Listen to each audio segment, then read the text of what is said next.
Hey y'all, it's me, it's your girl, the real deal. Let me skills reaction, and I'm coming back with another reaction on Deacon Johnny Hollman. They had a press conference from him since the firing of an officer who shot him. An officer connected to the death of Johnny Harmon, a 42 years old church deacon who died after he was shot with a stun gun, has been fired from the Atlanta Police Department. Hollman's family and their lawyers are urging Fulton County District Attorney Benny Willis to release the body camera footage showing the moment leading up to his death. So we're gonna take a look at this video, and this violence got to stop.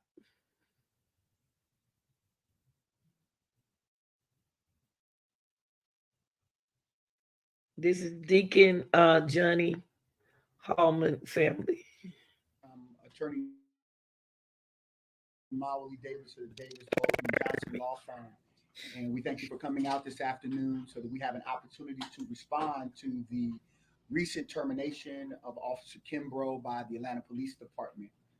We have with us family of Deacon, Chairman Deacon Johnny Hollman Sr. We also have organizers and students and community activists who have stood with this family. It has now been 2 months. On August 10th, this tragedy began for this family. On August 10th, it was that night that this deacon, coming from a Bible study, was in a minor traffic accident, called for police, waited for police as any good citizen would, and then was ultimately assaulted, forced to the ground, tased, punched, and killed by Officer Kimbrough. Recordings just got better. Hey, it's Dana from StreamYard. I'm so excited to announce that. And so we want to continue to center this family. We've asked for Anitra Holloman to be right here in between us because we want the focus to be on this family and what they have lost. It's not about the lawyers. It's not about the organizers. It's not about anyone other than this family and our support for them. And so we're honored to represent a family that has shown the courage and the resiliency. We live in communities that tell us not to speak up, not to go against law enforcement, not to challenge this system. But this family has challenged this system, and the community has rallied behind them. We have pastors here. We have community organizers. We have students who have heard their call and their cry for help. That night, Deacon Hollman yelled out, "Help me." Think about it. That someone who has called the police and waited for them, but when he's encountered by the police while he's being assaulted by the police, he has to yell out, "Help me." That's the absurdity of what happened on August the 10th. Yet we are here to acknowledge that out of the four demands that this family has made and the community has supported, today one of them have been met. The four demands have been clear. Release the tape. Release the tape. We've been clear about that. This family has wanted that because of the way their father has been depicted in initial police reports and press releases. Even up until today, the same narrative is being parroted by the Atlanta Police Department in their release about him being combative, resisting arrest, and all of these narratives that make him seem as though he was the criminal, when we have said from the very beginning that the only criminal that night was Officer Kimbrough. And the fact that they would continue to state this narrative is both sad and unfortunate, and it's very telling as to how far they will go to slander this good man's name. The second demand has been that this officer be terminated. And we know that having done this, our firm having done this kind of civil rights work for many years, that it's not common that the officer is terminated. There are people right now who are still on the job after having killed a citizen of Georgia, right in this as we speak today. And so we recognize this as a victory for this family, but with many more to come. The third thing was that this officer needed to be arrested. And while we wish no one to be placed in the very dangerous confines of the Fulton County Jail, if that's where they take criminals, that's where he must go. And then the fourth and final is the full, complete prosecution of this officer until he is convicted and ultimately sentenced. Those have been the four demands. The family's been consistent on those demands, and this community has backed them. I want to say before Attorney Spence addresses the Atlanta Police Department statement that we thank the people of Atlanta.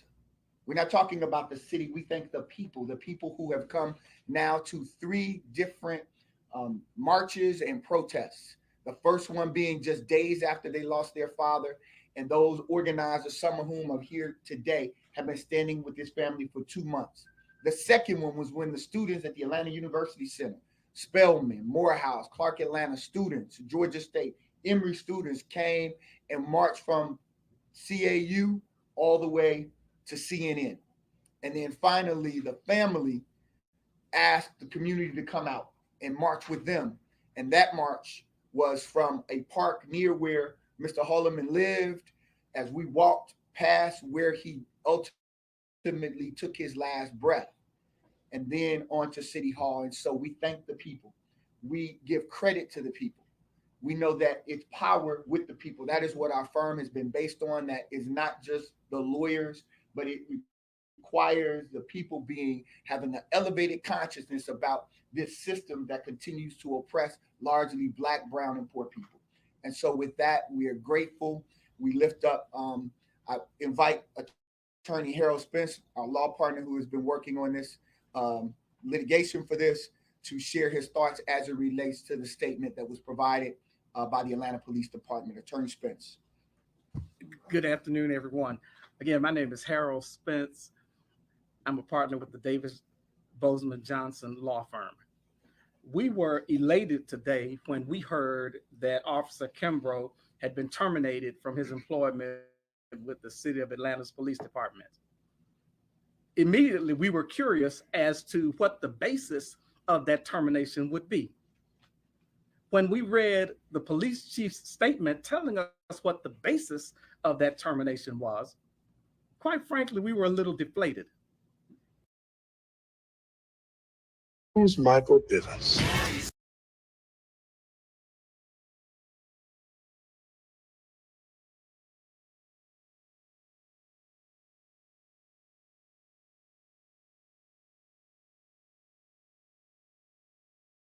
Said that because he failed to have a supervisor on the scene at the time he began efforts to effect the arrest of Deacon Hollman.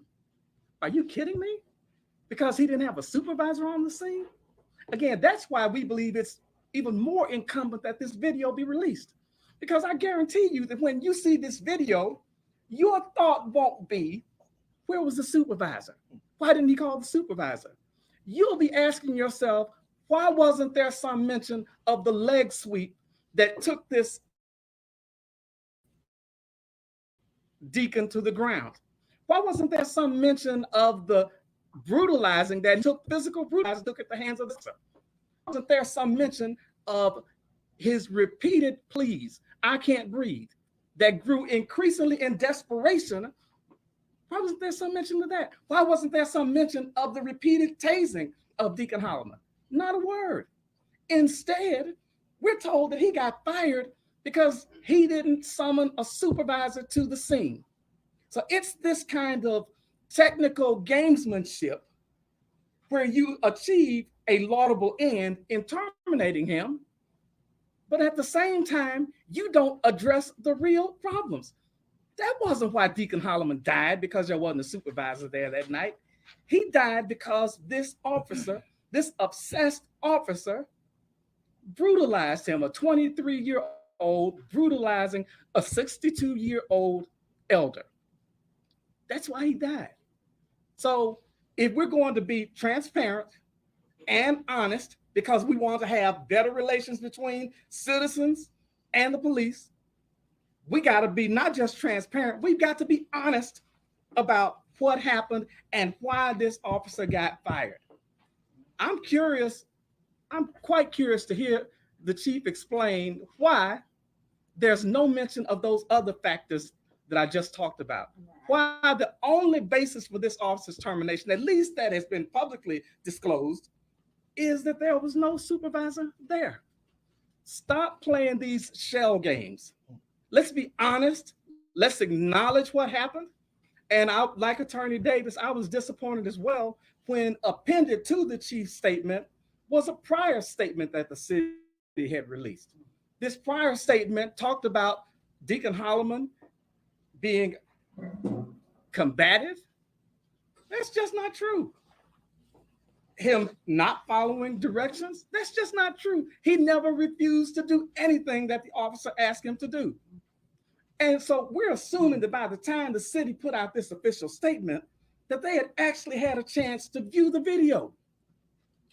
But notwithstanding the presumptive effort by them to view the video, what did they do? They put out a false narrative that smears Deacon Hollman. And it's a narrative that will be clearly and unequivocally refuted by the video once it's released. We've seen a lot of videos since 2020.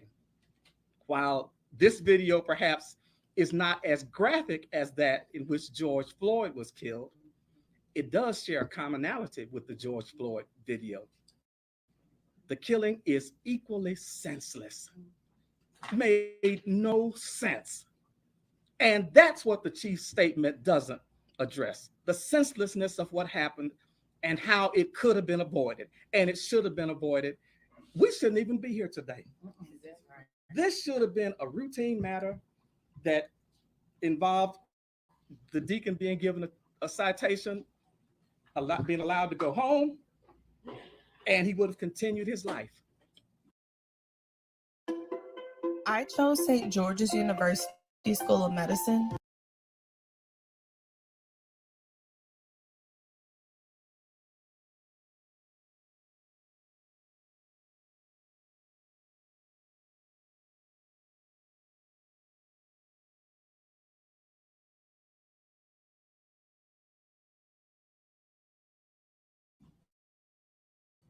Yet he ended up dying on a cold Atlanta street on August 10th, 2023. It's sad, it's unfortunate. While we celebrate this victory, we are trying to change the system that creates people like Officer Kimbrough. And this system gets perpetuated when you have official findings for somebody's termination that don't address the underlying facts of what caused someone's death. And the chief of police's statement does not address the underlying irrefutable facts that this video will establish. Again, we're grateful for the termination, but let's not just be transparent, City of Atlanta. Let's be honest as well. As Attorney Spence has pointed out, Deacon Hollman should have been given a ticket and he should have appeared in court. In fact, he was scheduled to be in court on yesterday, but he couldn't appear, so I had to. And so when I appeared, here's how the case was dismissed. And I think it's important to note that his charge was improper lane change. His charge was improper lane change, not guns, not dope, not any of the mess that they're trying to attach to this good man's name. His charge, the citation read improper lane change. That was what he was scheduled to be in court for, and that alone. So anything else is rhetoric that they are attempting to, again, distract the community, the people of Atlanta. The city is attempting to distract the people of Atlanta. And next to it, right underneath it, under improper lane change, it said dismissed. Why? Defendant deceased. That these two comments are on the same document again underscores the absurdity of Deacon Hollman being murdered by Officer Kimbrough. That an improper lane change would end up with a defendant being deceased. That's how crazy this is. And they want us, they want this family, they want the citizens of Atlanta to believe that somehow this 62-year-old was a match for this 23-year-old. It's just not the truth. And so we remain outraged. We remain, and we're not apologizing for how we practice law. We don't just go and let's just go in some back room and deal with this. No, let's out this system so that let us move to a different area of practice so that we don't have to do civil rights law anymore. My law degree allows us to do all kinds of law. I'm ready to do some other kind of law, but I can't. We can't, as long as this system continues to take Black bodies without any concern, only to try to continue to perpetuate this ongoing. Hey guys, we are giving you a ton of Sam's Club gift cards.